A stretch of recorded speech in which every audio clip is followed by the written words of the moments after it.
오늘의 사연 시작합니다.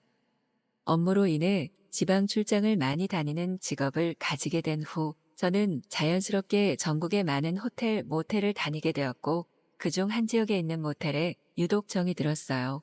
그 이유는 제가 갈 때마다 항상 친절하고 상냥하게 맞이해 주시는 여사장님 때문이었죠. 정확한 나이는 알 수 없지만 32살인 저보다 약 10살 정도는 많은 40대 초반 정도로 보였어요. 하지만 꾸준히 관리를 하셨는지 40대 초반임에도 20대 못지않은 글래머러스한 몸매를 유지했고 주름이 거의 없는 하얀 피부에 긴 생머리를 가지신 봄이 드문 미인이었죠. 한 지역을 꼭 집어서 출장 가는 게 아니다 보니 그 모텔에 자주 가진 못했지만 가끔 방문할 때마다 그 여사장님을 볼 생각에 가슴이 떨리곤 했어요. 출장은 길어야 2박 3일 정도였고 바쁜 일정 때문에 제대로 말 한 번 걸어보지 못하고 집으로 돌아오기 일쑤라 항상 아쉬움이 남았어요. 그렇게 여사장님을 자주 볼 수 없어 아쉬워하던 저에게 행운이 찾아왔어요. 그 지역에서 중요한 계약이 성사되어 장기 출장을 가게 되었고 그 모텔에서 한 달을 머물게 되었던 것이죠. 기쁜 마음으로 신나게 짐을 싸서 그 모텔로 갔는데 그날 저는 너무 실망하고 말았어요. 여사장님이 아닌 다른 아저씨가 모텔 로비에서 절 맞아주었던 것이었죠. 저는 당황한 나머지 원래 계시던 여사장님은 어디 가셨는지 질문하였고 개인 사정으로 일주일 가까이 모텔을 비우게 되었다는 말을 들었어요. 다행히 일을 그만두거나 장기간 자리를 비우는 게 아니라 다행이라고 생각하면서도 여사장님을 하루빨리 보고 싶어 일주일이라는 시간이 빨리 가기만을 바랬죠. 시간은 참 더디게도 흘러갔지만 일주일 후 일을 마친 뒤 모텔로 왔을 때 그 여사장님이 있었고 예전과 같이 저를 친절하고 상냥하게 맞이해 주었어요. 10살이나 많을 것 같은 여자에게 이렇게 빠져버린 제 자신이 조금 한심스럽기도 했지만 사랑에 빠져버린 마음을 부정하지는 않기로 했어요. 저는 그때부터 어떻게든 여사장님과 더 많이 말을 해서 친분을 쌓고 싶은 마음에 괜히 모텔 로비 소파에 앉아 있어 보고 커피를 몇 개 산 다음 남아서 선물로 드린다는 어설픈 거짓말을 하며 온갖 노력을 했어요. 하지만 모텔 여사장님은 저를 다른 손님과 같이 대했고 멀리서만 바라보며 하루하루 흘러가고만 있었죠. 그러던 어느 날 저에게 행운 같은 일이 찾아왔어요. 평소와 같이 일을 마치고 방에 들어와 샤워를 한 뒤 TV를 보려 하니 켜지질 않았고 당연하게도 저는 로비에 전화해 상태 확인을 요청했죠. 원래라면 샤워 후 걸치고 있는 목욕 가운에서 옷으로 갈아입고 맞이해야 하지만 여사장님이 제 방에 온다는 사실에 조금 흥분한 나머지 목욕 가운을 갈아입지 않고 그대로 입고 있었어요.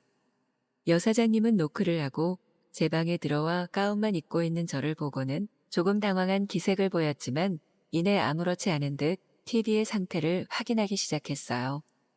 확인해보니 뒤에 케이블선이 빠져 문제가 생긴 것 같다며 TV 밑으로 기어 들어가는데 바지 밖으로 삐져나온 여사장님의 흰 바지 속으로 보이는 팬티 라인에다가 그 자세가 마치 뒤로 하는 것과 같은 모습이어서 저는 흥분해버려 불쑥 마음이 커져버리고 말았죠. 손쉽게 케이블을 연결해서 TV 문제를 해결하고 돌아선 여사장님은 힘이 들어가서 커져버린 제 마음을 보자마자 얼굴이 빨개지며 시선을 돌렸지만 이내 다시 돌아보고는 저에게 가까이 다가와 옅은 미소를 띠며 튀어나온 저를 잡고 가운 안쪽을 만져주고는 아무 말도 없이 방을 나갔어요. 순식간에 일어난 일에 너무 놀라서 아무 말도 못했지만 여사장님의 손이 닿았던 가운 안쪽은 도저히 주체할 수 없는 흥분에 이르러 있었어요.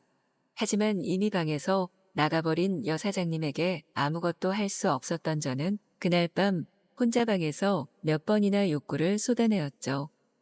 다음 날부터 로비에 들어설 때마다 마주치는 여사장님과 저는 조금 어색함을 느꼈어요.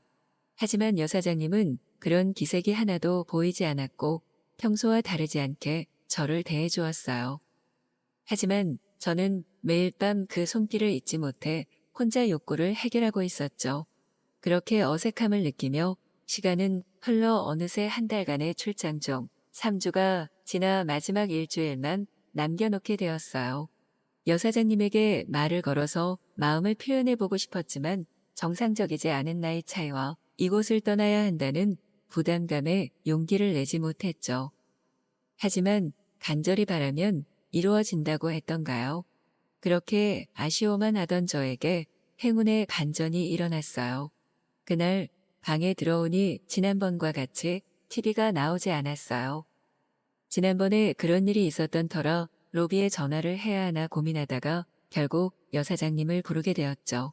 저는 더 대담하게 지난번과 같이 샤워 가운만 입고 여사장님을 맞이했고 여사장님은 저를 보고도 하나도 당황하지 않고 방에 들어왔고 역시나 능숙한 솜씨로 TV 문제를 해결해 주었죠. 방에 단둘이 있다는 사실만으로 크게 흥분이 된 저는 그곳에 다시 힘이 들어가 버렸고 여사장님은 지난번과 같이 흥분된 저를 바라보더니 결국 저에게 말을 걸었죠. 그렇게 참기 힘들면 한 번은 가능한데 두 번은 안 돼.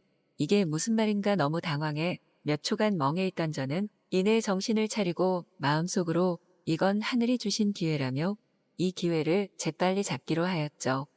저는 그 자리에서 여사장님을 끌어안고 욕구를 풀어내려 했지만 여사장님은 로비에 사람이 올 수도 있어. 만실카드를 걸 테니 10분 뒤 1층 주인 방으로 오라는 말을 남기고 나가버렸어요.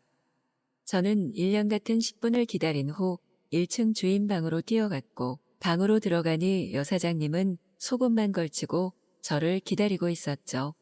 그 자리에서 침대로 여사장님을 던지고 있는 힘껏 최선을 다했어요. 여사장님이 속옷만 입고 있는 모습이 너무 섹시해서 흥분한 나머지 얼마 하지도 못하고 제 것을 모두 쏟아내버리고 말았죠. 한 번뿐이라는 말이 생각나서 너무나 아쉬워하던 저에게 여사장님은 몇 번이든 상관없다며 오늘 밤 나를 만족시켜 달라고 하였죠. 그 말에 흥분이 최고조에 달해서 저는 거칠게 사랑을 이어나갔고 몇 시간 동안 제 모든 욕구를 쏟아내었어요. 격동의 밤이 지나고 다시 한번 사랑을 나누고 싶었던 저는 다음 날도 여사장님의 방에 찾아갔지만 문은 열리지 않았어요. 그리고 다음 날부터 여사장님은 저를 예전과 같이 손님 이상으로 대하지 않았죠. 우물쭈물하며 마지막 일주일이 지났고 저는 집으로 돌아가게 되었어요.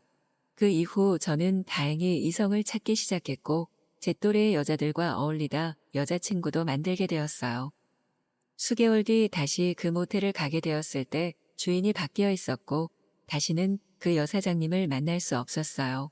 10년이 넘게 지난 지금도 가끔 그 여사장님과의 하룻밤이 생각나곤 합니다.